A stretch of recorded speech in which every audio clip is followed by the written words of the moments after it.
Kia ora tātou. I've been involved in politics and been a member of the Labour Party all my life.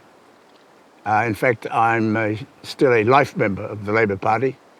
Not that the hierarchy of the Labour Party thinks I'm still alive, but let me say I am. Going back to the early days when you have Dobson Paikeha, you had Matu Rata, you had the movers and shakers of the Maori world, with only the four Maori electorates: Southern, Northern, Eastern, and Western Maori.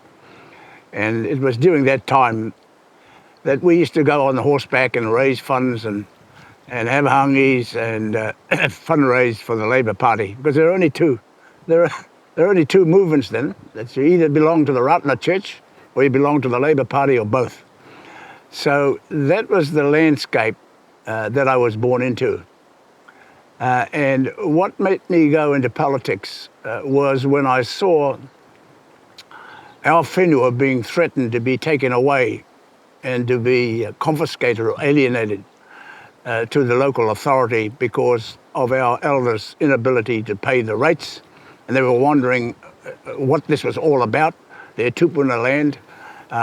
They were asked to pay the rates, otherwise the council would take the land off them. And they just couldn't reconcile why and this threat, in that there was no water, there was no electricity, there were no roads. We lived in a traditional Maori coastal village at Matauri Bay. Our school was called a Matauri Whakarara Native School, and I think that gives you some sort of idea the kind of environment that we were in. But to cut a long story short, I ended up as the Maori Vice President, Senior Vice President of the Labour Party over many years, and eventually stood for Parliament, became the Member of Parliament for the Taitokerau, and became the Minister of Maori Affairs and the other associate portfolios that I had under the Labour government led by Helen Clark. So that was my journey into the House of Representatives. And I've got to say now that I look back on it, on the events, and I look back at the changes that was made then, it certainly were profound and interesting. And getting back to where I am now, and the issues that are facing our community, and I'm talking about Northland, and I've decided in this, for all these years, to switch to the general role from the Maori role, which I have been on for ever since I was able to vote. And people just asked me why, and yet I listened to some others and I found out they've done the same thing also.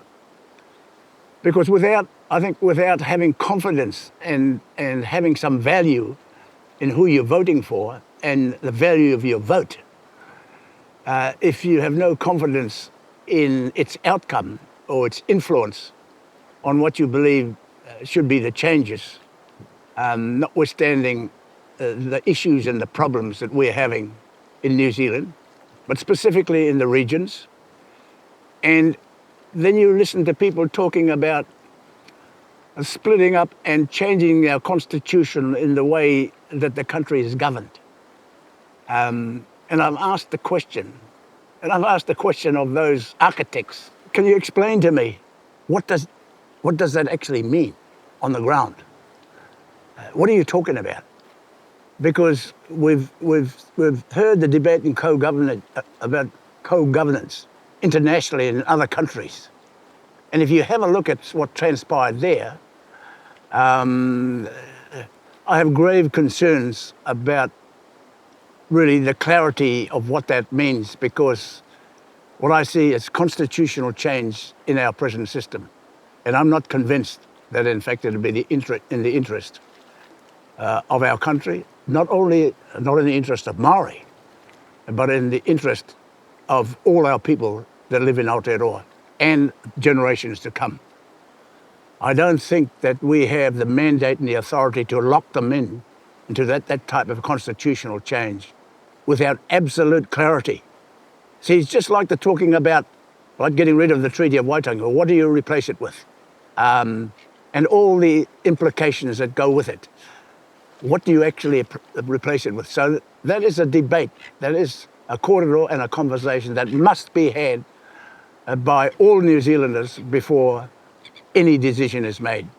And quite frankly, I think that there are more important issues right now for New Zealand and our race relations.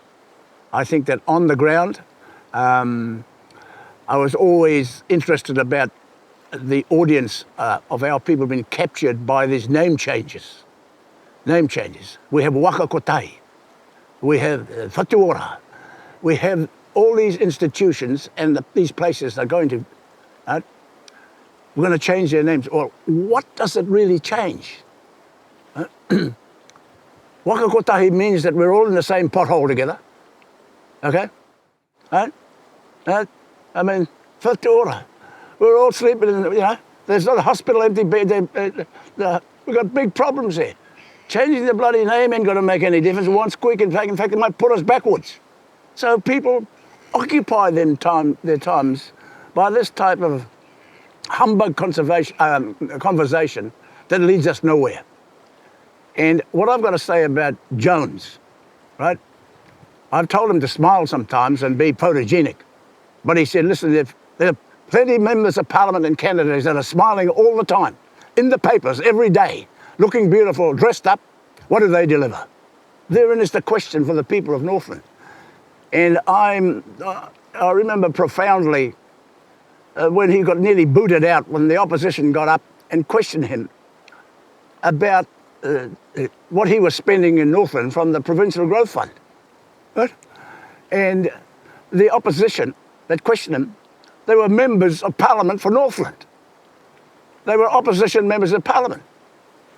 And Jones said, I make no apologies. It's time we put aside the PC aspect of politics and put our vote where we've got confidence, where you have people that know how to row the waka, turn it around and go in the right direction. I've known Winston personally and I've known Shane personally. I know his father, I know his family. When I was Parliament, it was amazing enough.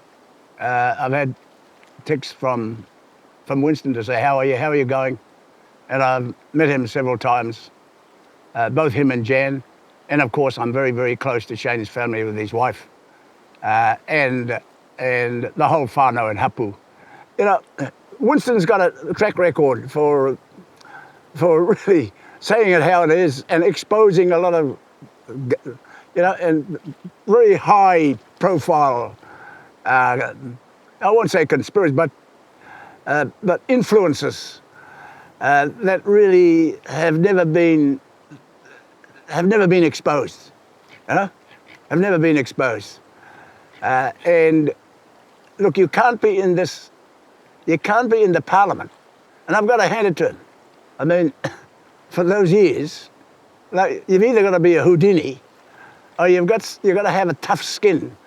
I think that we need some wisdom there. Somebody who's gone through walked the university, gone through the university of life, walked through the journey of life. And there's not many that you can choose from. I think that Jacinda was very lucky. She was very, very fortunate in having an old, wise member of Parliament and a minister beside her in Winston Peters in the first instance. Because I could see her vulnerability, and I could see the vulnerability of her new members, right? They really wasn't case-hardened about the debate and the pictures in the House when you've got question time. But Winston was there, and I could see that she was confident that she had somebody who had the wisdom and the experience in terms of really half answering the hard questions that the Prime Minister was having difficulty with. Did they appreciate his contribution?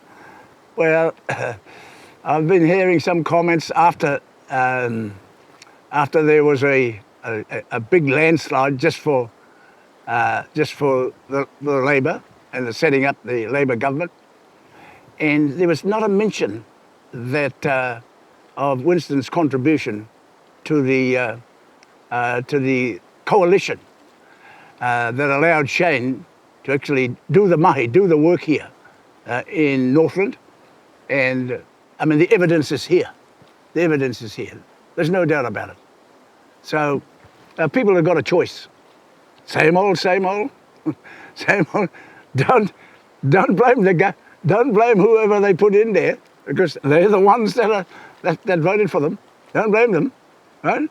If they find that these potholes and all this infrastructure stuff that has been set up are just disappearing into the ether, well, right? Don't blame them.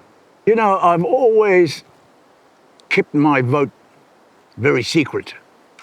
Because what is the purpose of going into a booth where nobody can see what you're doing and who you're voting for if you're going to start telling people who you're voting for? I think that whoever's listening, whoever's watching this extraterrestrial broadcast that we're talking about now, I think perhaps they can analyse that by our conversation and our wairua in this conversation, and I'll be casting my vote according to the whakapapa that I've been sharing with you. The wind is not always behind you when you're in politics. You've got to be prepared that when you've got a headwind, head-on, or side-on wind, that you're prepared to actually change the vision or change the direction of your waka. If you don't, there's only one place, and that's where the Titanic is right now.